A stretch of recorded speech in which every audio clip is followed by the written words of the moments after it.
This is how Indonesia handles its waste. This is how the Philippines handles its waste. Now, imagine if I asked you to sit down and sort through all of this, breaking it up into metals, plastics, recyclables, non-recyclables. That's crazy, right? And yet, that's how a lot of countries are handling their waste management right now. They're getting manual laborers to sort through the waste and decipher it and break it up into recyclables and non-recyclables. It's highly ineffective and inefficient, and also increases contaminants that can render a whole bunch of recyclables useless. This is exactly why Singapore is facing a huge time bomb now. Singapore's only landfill, Semalakau, is expected to be completely filled up by 2035. This is a huge problem that Singapore is trying to fix. In fact, just this year, they issued the Zero Waste Management Plan, which states that they want to increase recycling rates by 70% by 2030. But at the rate that they're going right now, this is totally not going to be achieved. Okay, so this brings us to our problem statement. ASEAN tops the global index for inefficient waste management. How can we revolutionize the waste management industry? In fact, just in 2017, China, Indonesia, Philippines, Thailand, and Vietnam dumped more plastics into the ocean than the rest of the world combined. And Singapore is one of the worst among the ASEAN countries. Singapore has the highest waste generated per day, generating up to 22.4 million kg of waste per day. So, this is where we come in. We are Blue Bean, introducing Blue Bin, Asia's first self-sorting recycling bin. So this is essentially how our product looks like. Okay, sorry. This is how our product looks like. So it has the same structure of a normal recycling bin with the 4 compartments of different materials. So you can see the little black box at the top. That is where all of our technology goes in. Technology, is AI technology, which is image rendering technology, as well as sensors like weight sensors, metal sensors, laser sensors. And also the black box will have rollers at the bottom of the box, which will be able to move up and down to the different compartments of the bin. Also there is a user interface at the top of the black box in which users, so once they dispose of their waste, they can just guess where the waste will end up in, and they will stand to win coupons and vouchers from established F&B businesses, fashion businesses, yeah.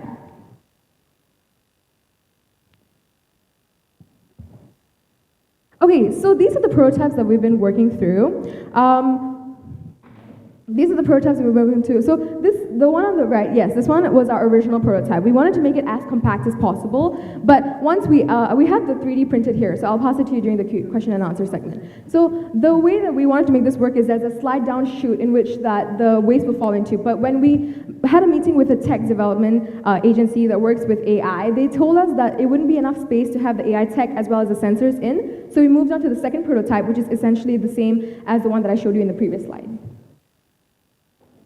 Okay, so this is our value proposition. So first things first, we reduce contamination. Contamination is actually the biggest problem when it comes to the waste management industry, because when contaminants touch recyclable materials, they're all rendered useless, so that's a huge waste. Moving on, we prolong landfill lifespan since we will be able to separate recyclable materials from general waste, therefore increasing lifespan of the landfill.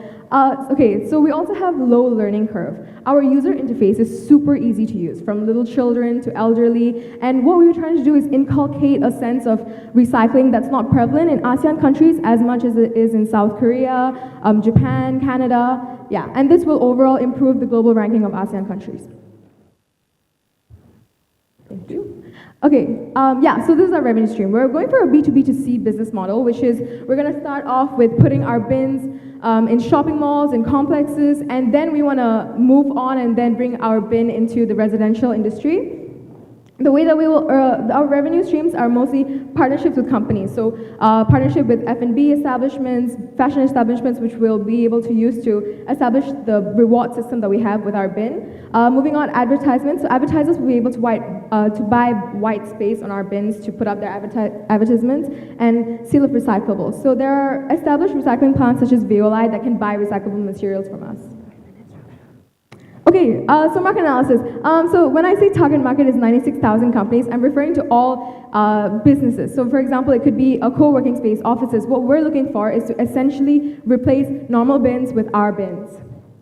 And you can see that the waste management industry is actually growing at a rate of 6.0% from 2018 to 2025. So with this industry growing at this kind of rate, we're confident that our product will be able to mature and grow along with this industry. Okay, competitive landscape. So we don't have any competitors in Asia right now. Our biggest competitors are in America and UK. And so this is bin eats in America. It's very similar to our idea in terms of theory, but a difference in practicality. It's very big and bulky, and it won't be able to work in our situation because it won't be able to fit along the shopping malls or corner of offices. Secondly, this is the one from UK. So this is very different since it requires a lot of effort and time from the human. So firstly, the person needs to have an app, and then they take a picture of the waste with their app, and then the correct bin that they have to put it into will turn green. So it requires a lot of effort, and we don't want to include that because we're trying to cut the human effort from our bin. Okay, so this is our progression plan. As of right now, we are raising money for the development of the AI and the prototype, but our plan is to have our first working prototype by the end of this year, but we are already in talks with collaboration. So as of right now, we've established a great relationship with NEA, which is the agency that handles recycling, public health in Singapore. We were able to get a letter of interest through in an email form at the bottom there. And National Parks, which is Singapore's National Parks Board, has expressed interest in letting us do a test run of our prototype once we get it working in Singapore's parks. Yeah. So this is our team. I'm Raksha. I'm pursuing a diploma in clean energy management, and I'm passionate about environmental awareness, and I'm the chairperson of my school's Toastmasters team. And my co-founder is Lydia. She's studying business studies. She has marketing skills, and she's a passionate innovator and aspiring entrepreneur. Thank you so much. We'll open it up to questions now.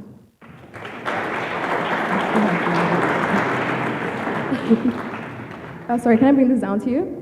This is essentially how our first phase of the bin was supposed to look like. So you can turn it around and yeah. Thank you. Go back. Can you remind me what the price point is for your bin? Oh, yeah, sure. We do have it. Okay, it's not going to work from here. So we're planning to sell it at $250 per bin, but we also have the, yes. So this is the product development cost. We're selling it at $250 per bin, but we also have taken into account the resource cost and the manufacturing cost and the launching cost. And how is the setup process for your bin? Sorry? How is the setup process? Is it separate? Because there's a black box. Yes. Oh, okay. So our entire product is the black box on top as well as the sections at the bottom, because the dimensions of the black box need to be fitted to the bin because it needs to go up and down to the different compartments. Yeah. What about the energy use of the bins, of the technology itself? Does it need to be plugged in? Yes. Yeah, so we're aiming to put it in all the companies because it does need a socket to be plugged in. The AI requires energy input. Yeah. Oh, and AI, sorry, just to mention, the AI will also, apart from AI, we also have like actual sensors, like weight sensors, metal sensors, so we're not just depending on AI. Can you go over the user experience training to clarify? Okay, sure. So if there was a bin right here, all I'd have to do is just step up, drop it into the black box, and walk away. However, if I do want to win a Grab voucher or some vouchers and coupons, it will also come up like, where do you think your waste will go? And then I press plastics. If it's correct, there's a QR code that pops up because we don't want to go into the app industry. So there's a QR code that pops up. I can just scan that QR code, get the coupon straight to my phone. If I don't want to do it, I can just walk away and the user interface will go blank, like back to normal. You're talking about avoiding contaminations. What if, like, say, they have kitchen waste put into your black box and your black box will be contaminated? Yes. How do you solve that? Okay, so even if it was like a normal Coke can that it's supposed to go in metals, the AI is able to detect food waste, so then it will go immediately to general waste. What we want to do is ensure that the waste in the recyclable material is protected as well. Yeah, that's one. And secondly, that's why we're not going into residential industry right now, because waste that's thrown away in the house is very varied. So that's why we want to establish ourselves in public spaces first. That's more straightforward, the type of waste that goes in. Yes. I'm going to put you on the spot, and so if you don't have an answer, but if you would love to hear. Okay. Hypothetically, if you change the product quality so that you focus on doing the exact same thing you're doing, but at an industrial utility scale. So instead of kind of doing it on an individual small business basis, you know, people get their garbage in their own way, and then destroy it in a city settlement. And then your strategy would be to kind of have publicity campaigns and social campaigns and political campaigns to generate support among the public for the government program. What strategies might you use to do such a campaign? It's okay, I know. Wow, that's a tough. Okay. So that is a very good question. We don't have that kind of plan right now. That's one of the reasons that we went to NEA. We went to a government agency first, is because we think that they will be able to like help us step into the market first. Yes.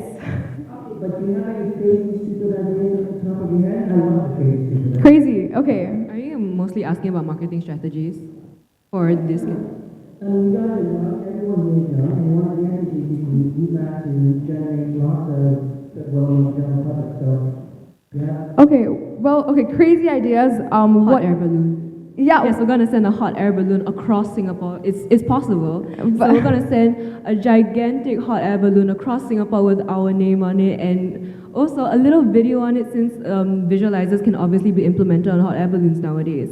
Yeah, but like, okay, apart from marketing, she's the marketing expert, but apart from marketing, where we want our product to essentially land up is to eradicate normal bins. So we want our bins to be everywhere, and if you really want us to go crazy, we want to try to like find a way to make our bins not have to be plugged into a socket. So like maybe we can replace the ones along public streets too. Yeah, well, that's really crazy. Any other questions?